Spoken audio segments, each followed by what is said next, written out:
Hello friends, me your host. Welcome back to our channel.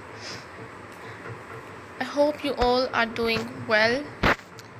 So today I'm going to give a review on a book which is Everyone in the Group Chat Dies. This one is by L.M. Shilton.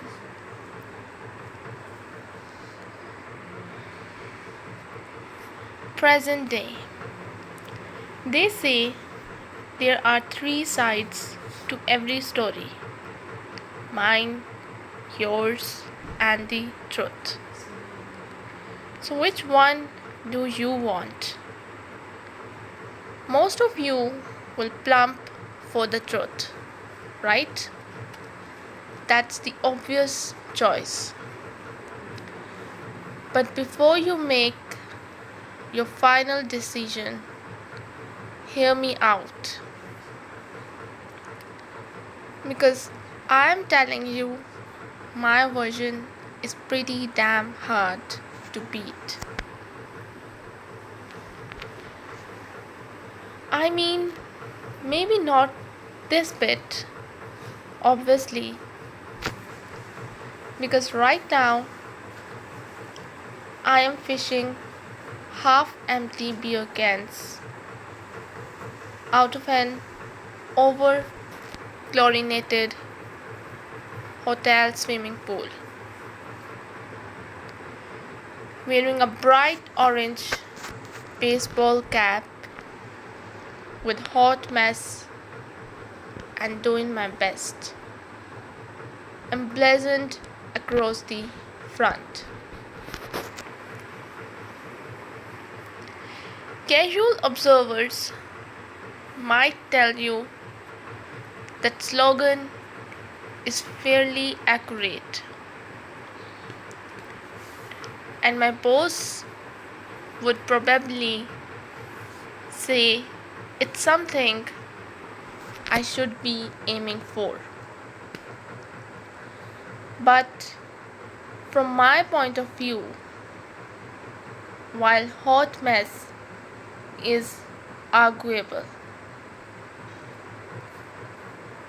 I can assure you I am resolutely not doing my best. And then,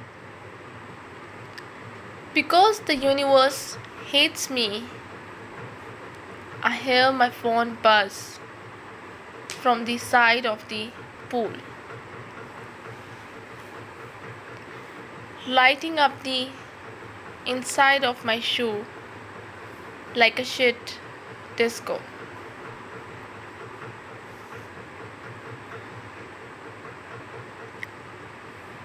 I paddle Princess Glitterhoof. Ladies and gentlemen, I think we have a winner. Over to see what world shattering news requires my immediate attention. Turns out it's just a WhatsApp notification from an Asian group chat that I could have sworn I'd muted a long time ago. I swipe the notification to open the chat and read the message. Despite the heat, the words send a shiver through me. I stare at the screen, rub the chlorine out of my eyes, then read it again. Esme, miss me? It's the first message anyone has written in this group chat for ages. But that's not the really weird thing. The really weird thing is, Esme died 12 months ago.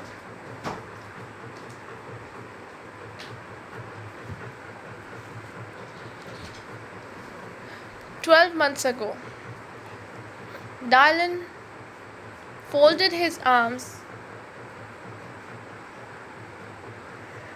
and leaned back in his chair. I could tell he was not on board with any of this. People around here aren't going to like it. If you go around digging up all that stuff, he said. Crowhurst has moved on. Dylan and his mom had lived here their entire lives. And even though he liked to pretend he was far too cool for this arse end of nowhere town, I was sure it was a case of the chef don't protest too much. Okay, chill. Esme's face softened. I only plan on being here for a month or two, Max. I just want to make a few videos, talk to some of the locals, follow up a couple of leads, then I'll be out of your hair.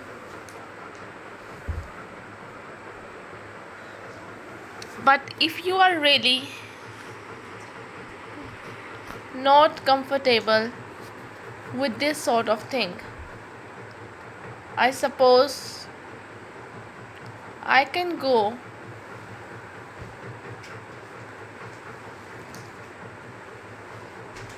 and find a hotel or something. Good luck with that, Seema said. There is a travel lodge about 30 miles up the A24, but that's about it. Tell you what, let's vote on it, Dave said. On the count of 3,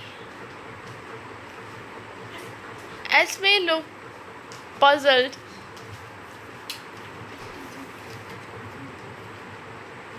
As we all pull out our fists behind our backs.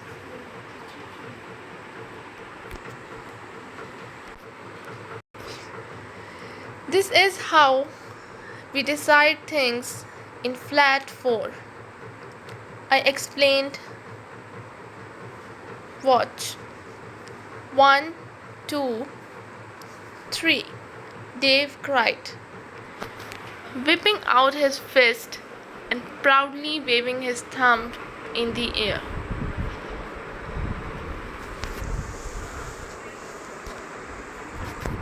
I looked over at Seema, who was grinning at me with her thumb up too.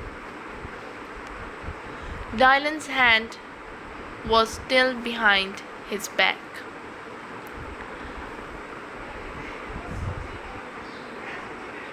I stuck up my own thumb and a faint smile spread across Esme's face. Then, in unison, we turned to look at Dylan expectantly. Dave drummed his fingers on the table to build up tensions as Dylan held his fist out, wobbling it like a Roman emperor about to decide the fate of a brave gladiator. Fine, Dylan sighed, shaking his head as he flicked his thumb upwards. We all hoped in approval.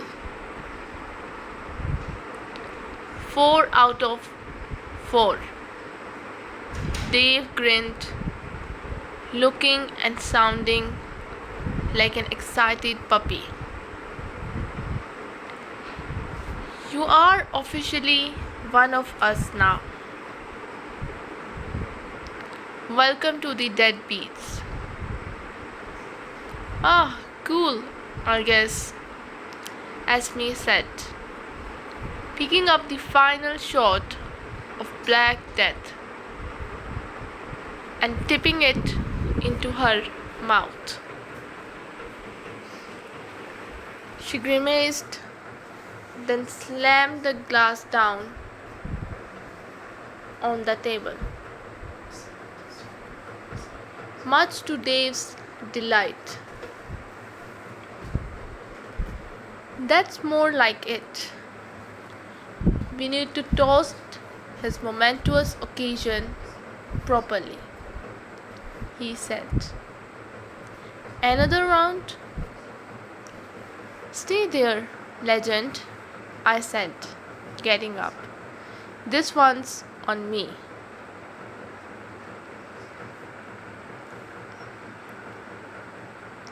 Dylan, Kirby, I left a glass of water on the coffee table for you. Dave, the legend, hope you left a bucket too. Seema, Kirby, please don't throw up on the rug. Frank will murder us if he has to get that dry cleaned. Dylan, again. The sound of drilling died out. In fact, note to be coming from inside my skull. After the best part of 2 bottles of cheap white wine plus Dave's dubious shot, I was sure that the insane hammering reverberating through my brain was the result of a classic deadbeats hangover. But when I craned my neck to peek out the window, I discovered it was actually coming from the roadworks outside.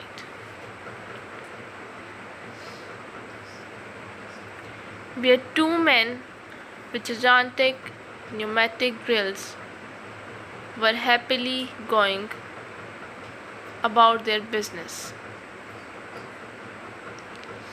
seemingly unaware it was freaking 7 a.m.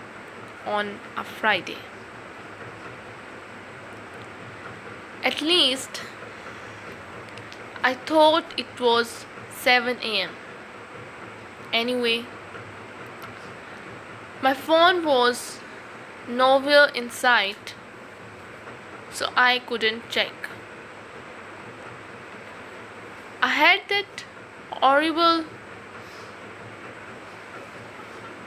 that horrible momentary panic that you get after a night out drinking. Shit. Had I dropped it in the roadworks? Succumbing to the strong urge to pour my now lukewarm coffee directly over her head. I marched down the hallway to the box room and rapped loudly on the door. When there was no answer, I opened it very slightly and peeked in. But weirdly, Esme wasn't there. And even stranger, the blow-up mattress was completely deflated and hung over the exercise bike as if no one had slept in the room at all. Where the hell was she?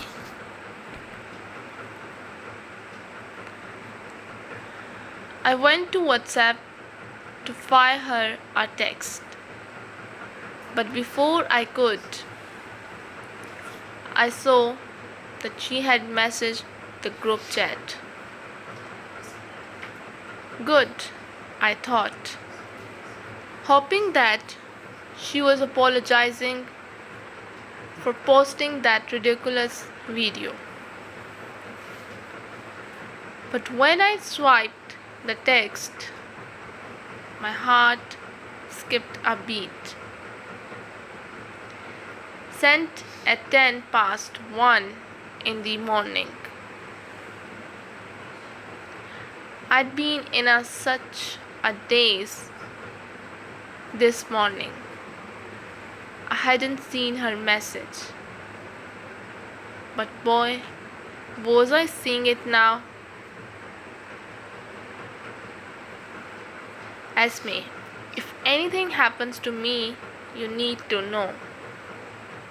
Crowhurst killer is a lie.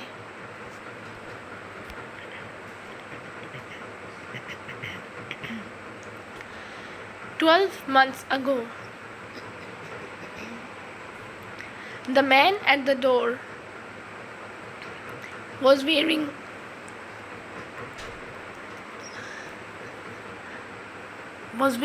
a heavy donkey jacket and jeans that were at least a size too big. Tall and probably at least 3 stone overweight. He carried that extra heft like a wrestler. Or those big guys you see lifting tree trunks over the heads on world's strongest men. I could imagine that as a younger man, he might have been quite intimidating. But now, with a receding hairline and deep frown lines across his forehead, he looked like he had spent one too many winters in Marbella.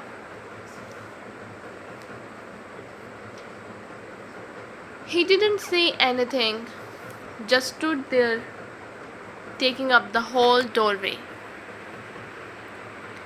A bulky brown package tucked under his arm. "Good morning, Frank," I said, trying to sound breezy,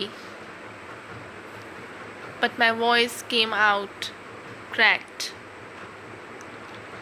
"That's a lovely jacket." He stepped into the flat with all the energy of a tired circus tiger, exhausted by years of fading applause and cheap beef. "This place is a tip," he grunted, kneeling down and running a finger along the hallway skirting both. He peered at the absolutely minuscule amount of dust he'd collected on his fingertip and sucked on his teeth. Behind me, Seema barely managed to hide her disdain. "Can we help you with anything, Frank?" she asked. "We were actually just having breakfast." "Am I not allowed to inspect my own property?" he asked. His eyes dropped to my chest, and I immediately felt like I wanted to throw up. "You can't just walk in here anytime you like. Legally, you are supposed to inform us before an inspection," Seema said. "Can't is a word I hear a lot from people your age." Frank tutted. "Are you sure they are saying can't?" Seema asked innocently. Frank's nostrils flared and he craned his neck inside the kitchen. "You should speak a little more respectfully to your elders," he muttered. "What's going on in here anyway?" "What are you suggesting? That I have got her tied up in my basement? Now you ought to be very careful about what you go around accusing people of. Besides, if you think I'm capable of doing that to one of my tenants," he leaned closer towards me and lowered his voice, "then what makes you think I won't do the same to you?" There was a sudden change in the atmosphere.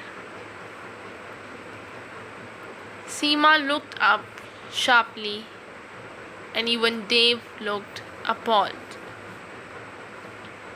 "I am joking," Frank roared after a painful moment of silence. "For God's sake, your generation can't take a joke about anything.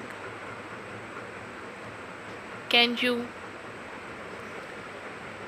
Honestly, back in my day, we could say whatever we like without a snowflake bursting into tears because we hurt the feelings. I don't know anything about this, Esme person.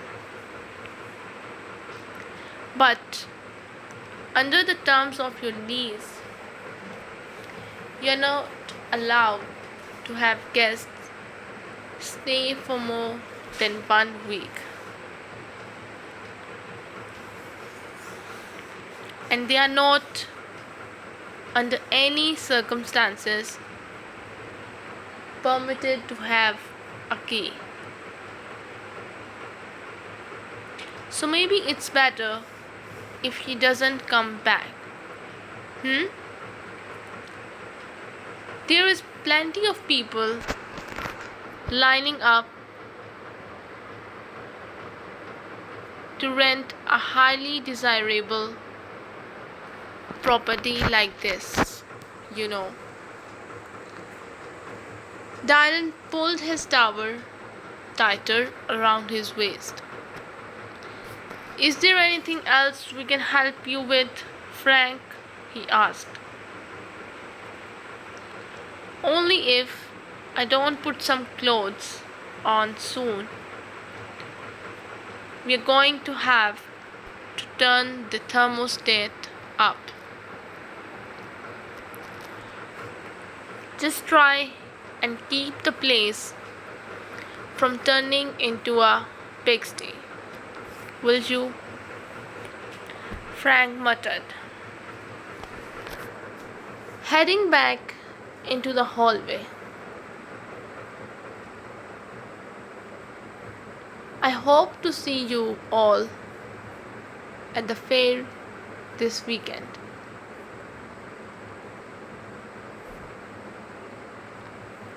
He stopped at the doorway and looked back at us with a smirk.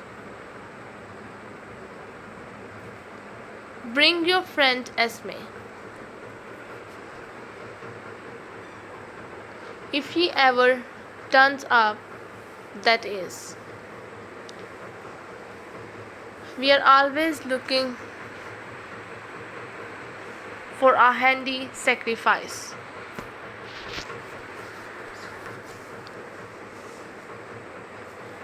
By now, the rain was full on chucking it down again. So much so that it was difficult to see where we were stepping. I had to be super careful not to fall in the massive hole in the road again. What are we doing here, Kirby? We are going to get arrested, Dylan yelled.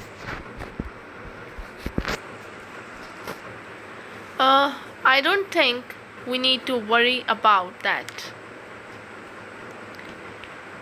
We have seen just how proactive the police are in this town. I told him, but if you are really worried, just stand back there. That way you will have plausible deniability when the FBI start jumping out of helicopters and waving their badges. We were standing around the roadworks outside Stewart Heights. The workers had gone and the coast was clear for now.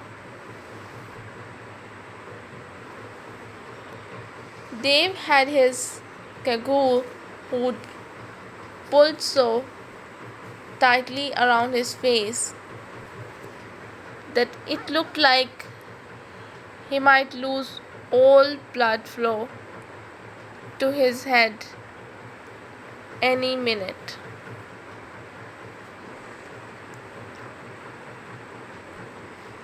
Seema had refused to come out,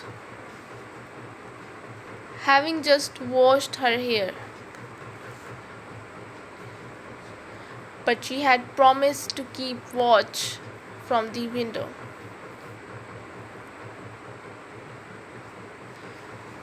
To be honest, right now,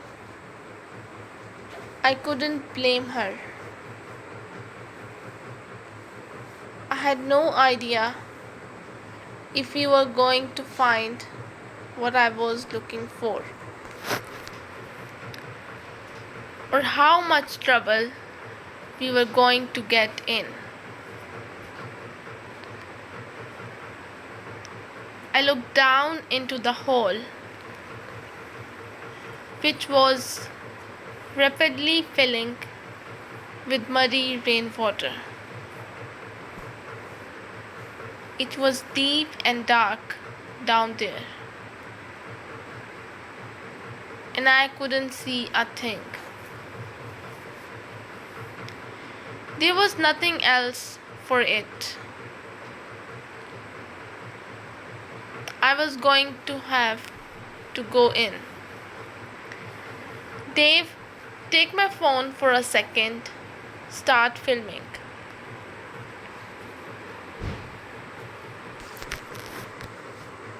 Dylan was rooted to the spot, frozen like time had stopped.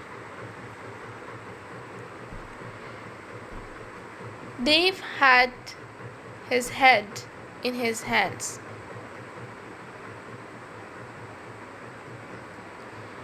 I rushed to the edge and looked down.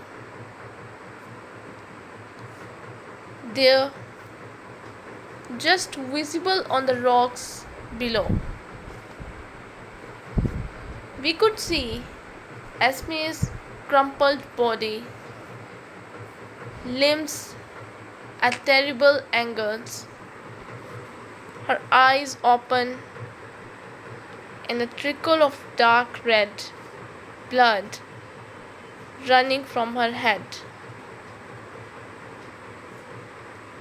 Dylan dropped to his knees.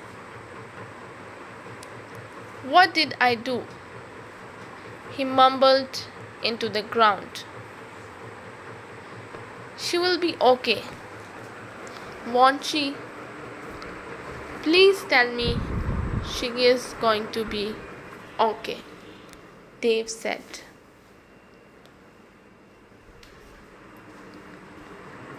Breathlessly.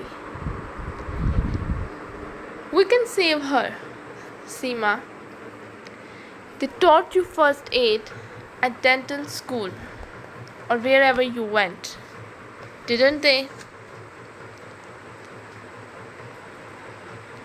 You can go down there. You can help her, right?" He took hold of Seema's shoulder and shook her. "Help her." Seema broke away from his grasp and looked over the edge. "I cannot deal with this," Dave mumbled. I didn't know if I could deal with this either. But I took a deep breath and tried to gather myself. I pulled Seema and Dave aside.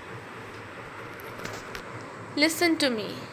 It was an accident," I told them. "But we need to call 999 now." "Kirby is right," Seema said. "No, she isn't," Dave said, quietly but very firmly. Dylan had stood up now, and all the blood had drained from his face. "I killed her," he said softly.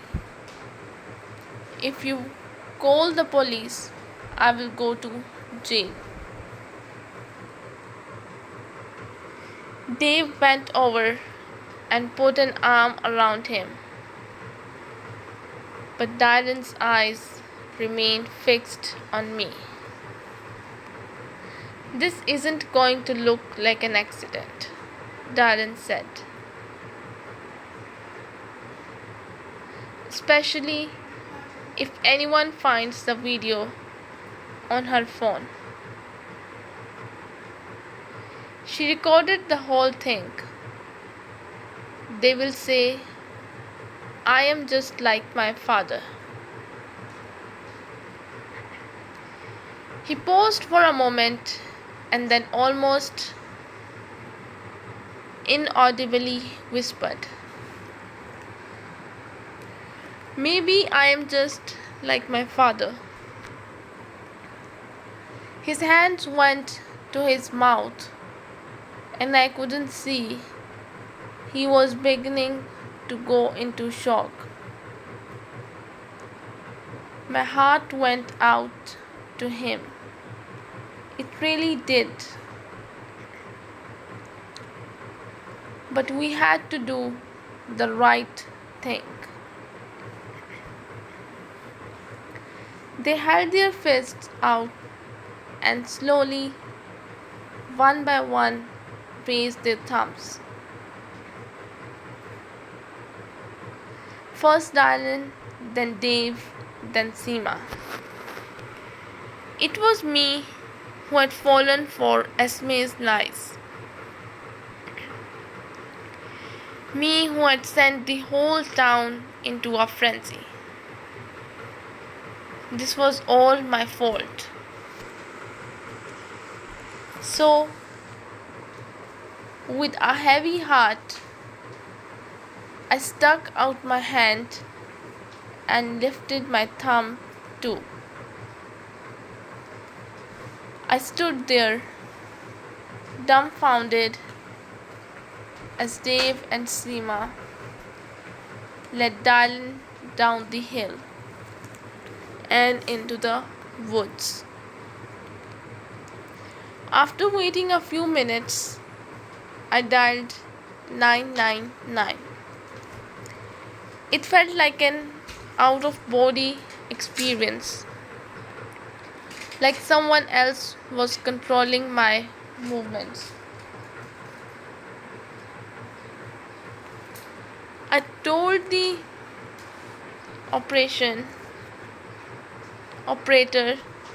that I had found a body of Staker Point and hung up.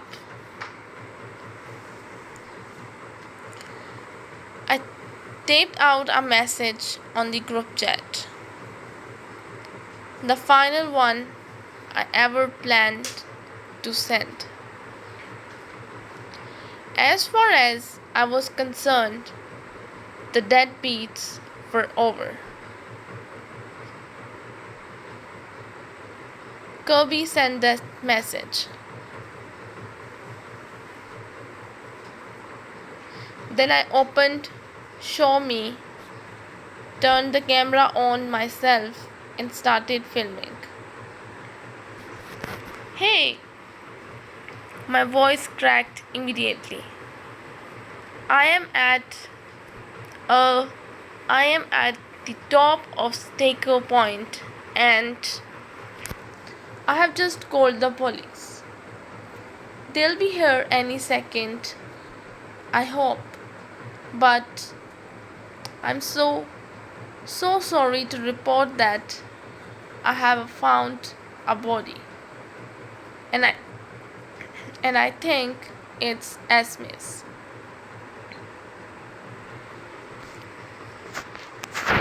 Present day. A little thinner in the face with shorter hair. But it's Dylan.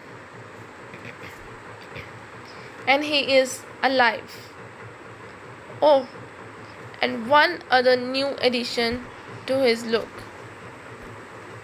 He has a large strip of tape over his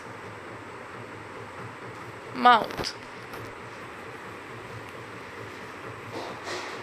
With one big yank, I pull it off and he grimaces in pain. What are you doing here? I ask. And why are you dressed like this? What the hell is going on, Dylan? Kirby, move. He just has the chance to say before he suddenly shoulder barges me. My ankle gives out and I fall to the floor. I look up to see a man rushing towards us, holding the sharpened trowel. It's Trevor. Before I can open my mouth, Trevor lifts the trowel high and drives it deep into Dylan's stomach. A strangled gasp ejects from his lip, and his body goes limp, and he falls to the floor.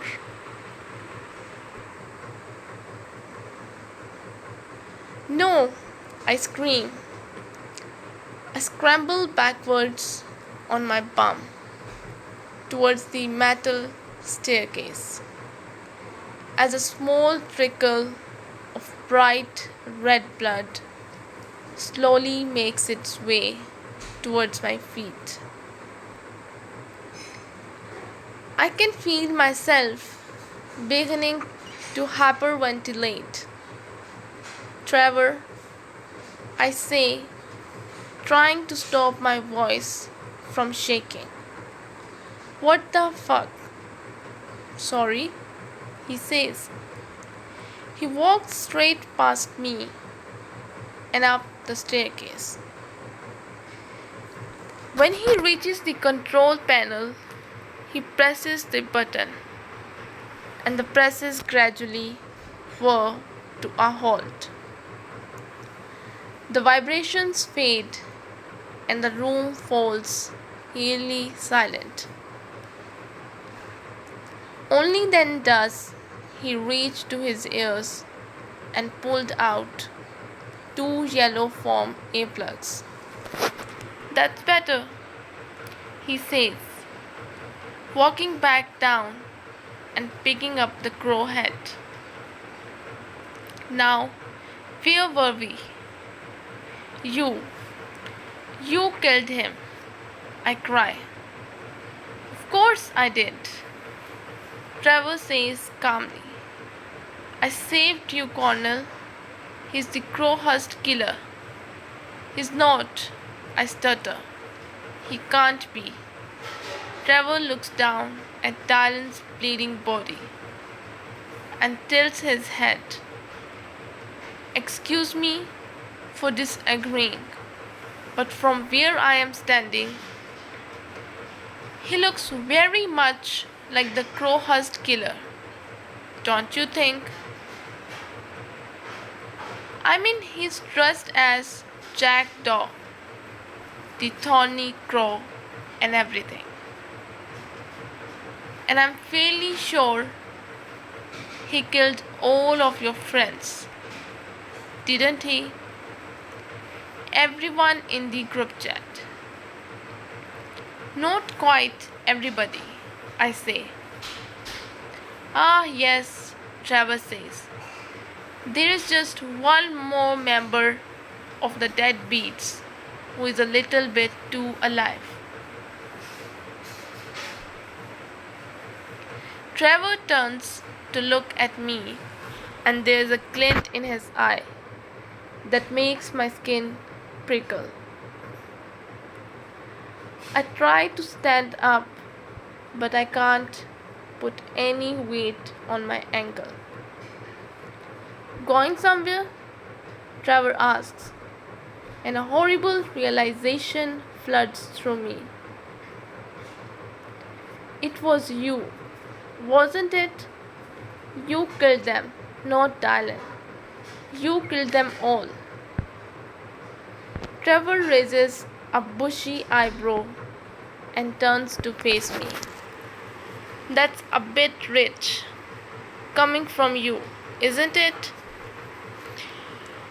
You are accusing me of murder after everything you and your friends did.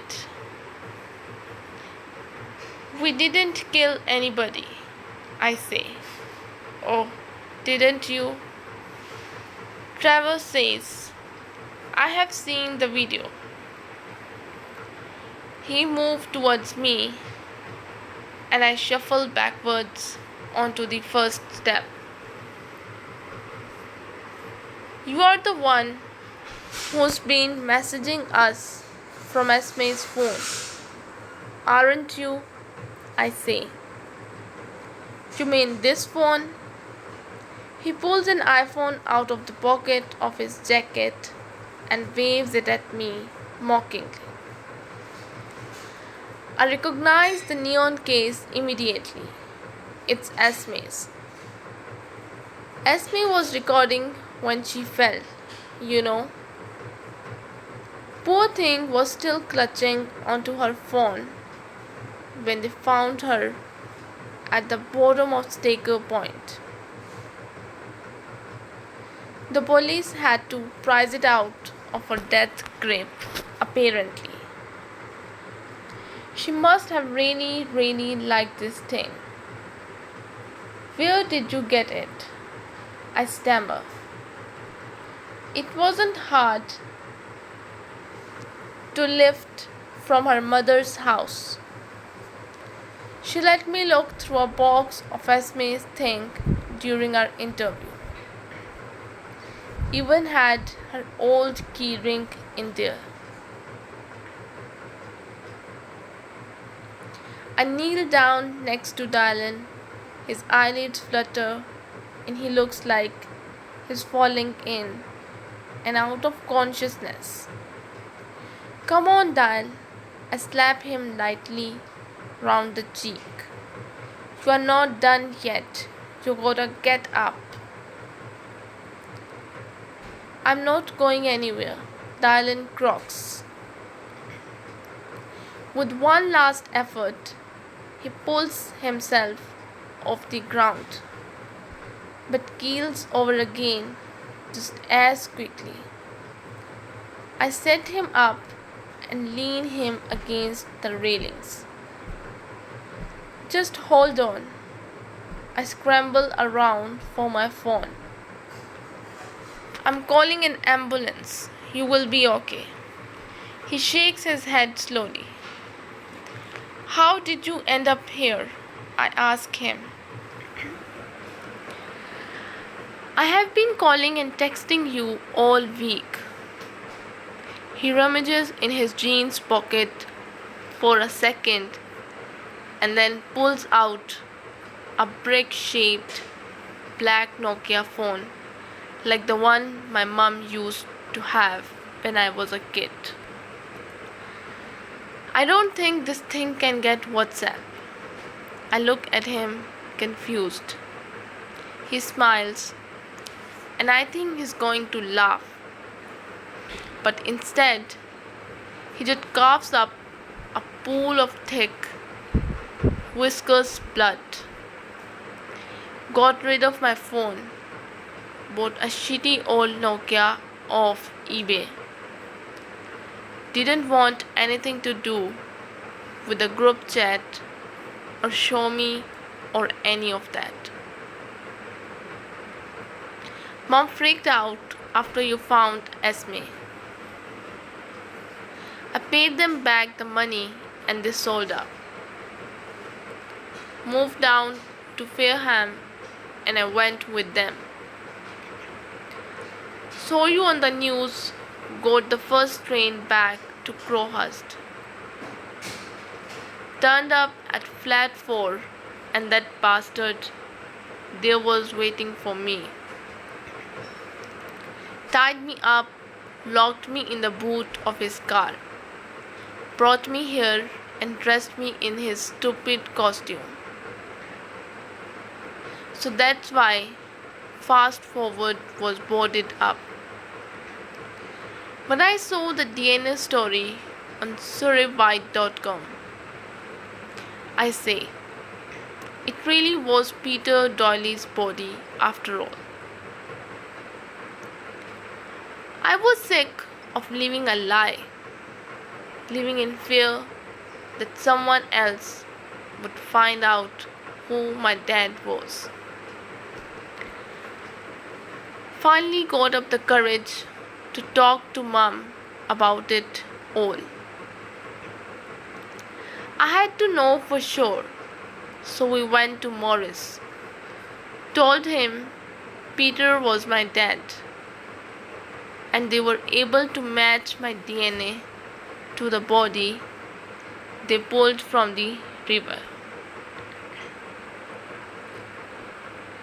He turns to look at me, his eyes edging with pain. I take his hands in mine and try to hold him up. Kirby, it's no good. I can't. There is something you need to do. You still got show me on here. I nod. Start recording, he says. Really? I pant. You want to preserve this moment for all of posterity? You have to show everyone what really happened here. We can't let that be the story. He nods his head towards the stack of freshly printed newspapers. I lift my phone, but something stops me as I go to load up Show Me. I can't do it, I tell him. You can, Kirby, you have to. No. I say, a story is only as trustworthy as the person telling it. I lied to this town, I lied to Morris. Hell, I lied to everybody in the country. They won't trust me, and I can't blame them. But they will trust you, Dial. It's got to be you. He goes to protest, but he can see in my face I'm not in the mood to argue. Okay, he grunts. Start recording. I point the phone at him and press record. Dylan focuses his attention on the camera. It was Trevor Phillips, he coughs. Trevor was the Crowhurst killer, not Peter. He killed those people 30 years ago, and he killed my friends tonight. I go to lower my phone, but Dylan holds up his hand. Wait, he shudders. Keep recording. There is something else. We need to tell everyone what really happened that day on Staker Point. Okay? Like you always said, we should. Esme Godwin faked her disappearance, but we found her hiding in the old caravan up there. Kirby wanted to tell the truth, but Esme knew. She knew that my dad was Peter Doyle. She was going to broadcast it to everyone. I tried to stop her, and she fell. I pushed her. I didn't mean for her to fall, but I should never. It was my fault. I'm sorry. I stopped the recording, but his eyes have closed. Dylan, I placed my hand on his face.